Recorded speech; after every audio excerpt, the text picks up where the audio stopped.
you're in the back row, I hear you. The back row hasn't gotten much attention in the last 4 years, so I'm happy to answer your question. I can project. Does the president intend to permanently cut off funding to NGOs that are bringing illegal foreign nationals to the country, such as Catholic Charities? I am actually quite certain that the president signed an executive order that did just that, and I can point you to that. One more, Caroline. President Trump issued an executive order on increased vetting for refugees in visa applications. Right. Part of that order was considering an outright ban for countries that have deficient screening processes. Has the president considered yet which countries might fall into this category, or countries like Afghanistan or Syria under consideration for a full ban? Yeah, so the president signed an executive order to streamline the vetting for visa applicants and for illegal immigrants in this country who are coming, of course, from other nations. It also directed the Secretary of State to review the process and make sure that other countries around the world are being completely transparent with our nation and the individuals that they are sending here. And so the Secretary of State has been directed to report back to the president. I haven't seen that report yet. We've only been here for a few days. How about that? Coherent press conferences from somebody who can talk and think. It's crazy. Joining me now, Curtis Houck, managing editor of the Media Research Center, and a lady who might look familiar after that video, Reagan Reese, White House correspondent with the Daily Caller. Reagan, since you're the star of the day, we're going to go ahead and start with you here. I'm never going to be in that briefing room. They would never let me inside of that place. Is it cool? Is it stuffy? Is it miserable? What is it like? Well, actually, they might let you in now. Karoline Leavitt announced today at the top of the briefing that they have this new initiative called the New Media Seat, where they're going to be allowing, outlets that don't have a seat in that briefing room. The Daily Caller is one of those outlets that is blessed to have a seat in that briefing room, sit kind of on these seats that are off to the side, typically reserved for White House staff. But it's a lot smaller than it looks on TV. And today it was extremely hot. I was sweating because I have never seen that many people in the briefing room before. People were lined up, standing room only, shoulder to shoulder. You couldn't move, even well beyond the briefing room into the West Wing area that is reserved for press. Just everyone desperately trying to get a question from Karoline Leavitt today. How about that? Curtis, you are a glutton for punishment who consumes these things for a living. What did you make of today's presser?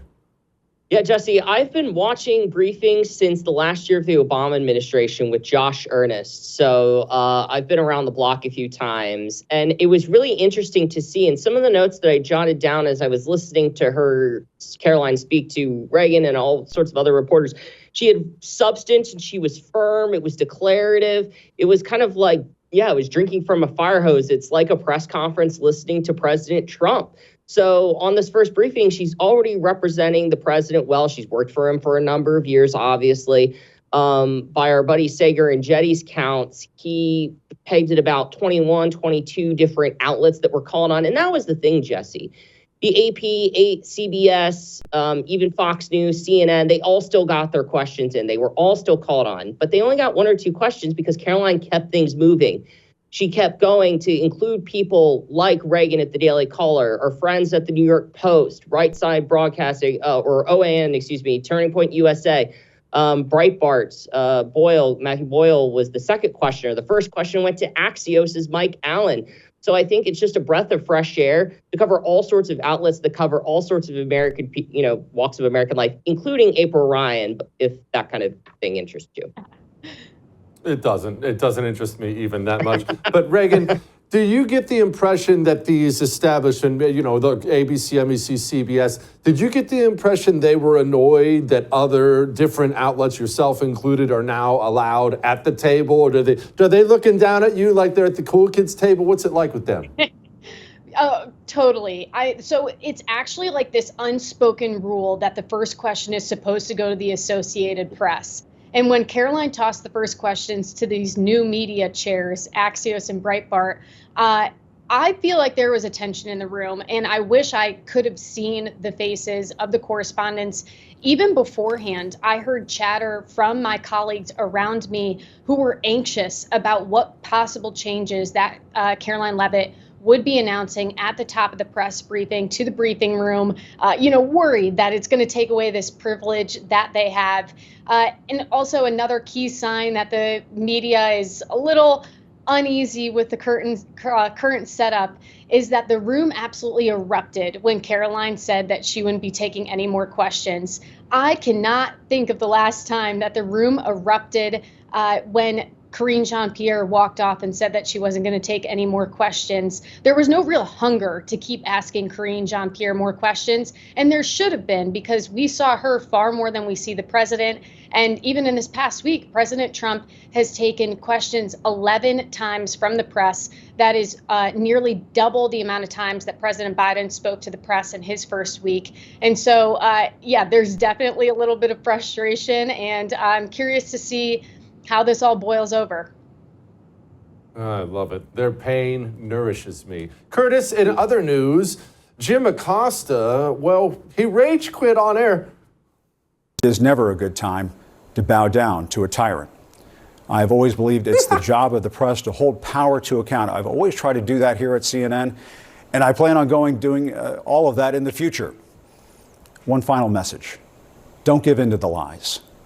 Don't give in to the fear. Hold on to the truth and to hope. Even if you have to get out your phone, record that message. I will not give in to the lies. I will not give in to the fear.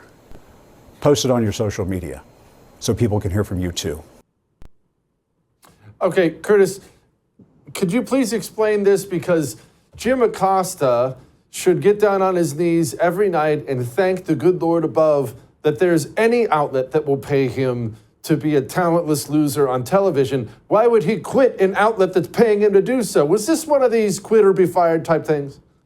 Yes, I was going to say I think CNN put him in a position where he wasn't going to be laid off. So he had to be, you can't fire me, I quit situation. He was the chance to go to midnight Eastern to 2 a.m. Of course, that didn't want to do that. Speaking of like bowing and praying on our knees at night, Jim Acosta wants a world where we all get on our knees and pray and thank Jim Acosta for the work that he has done on behalf of the country. He wants to portray himself as a martyr, like Tobey Maguire's Spider-Man at the end of Spider-Man 2, when he's passed like he's on a cross through the back of the subway car after he saves all those people. Jim Acosta is the most pompous prick that exists in the liberal media. He's the perfect caricature for the first Trump era, and almost single-handedly a source or symbol foil for why the press have lost their credibility, why the people at the front of the room are going to get way less attention this time around than they did in the first administration, and why people like Reagan in the back are going to get way more attention. His little hogwash book failed. Going to mornings failed, going to evening or weekend nights failed. Jim Acosta probably going to go to a Substack now or something stupid like that. He's going to end up like one of these John Harwood types. He's just going to be a poster on Blue Sky or Mastodon or whatever, shouting into the void like he's some anchor man, when actually he's just some loser talking to himself in the corner.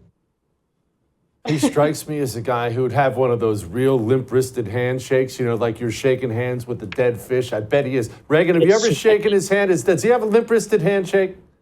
No, I've never seen him. I think they pulled him off the White House beat before I had the opportunity, the honor and the privilege to get that handshake. So maybe next time.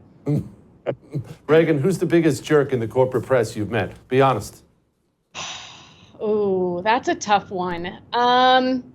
I've had some run-ins with some NBC reporters when I was down on the floor, actually, at the RNC. His first name's Garrett. His last name's escaping me. Garrett Hank.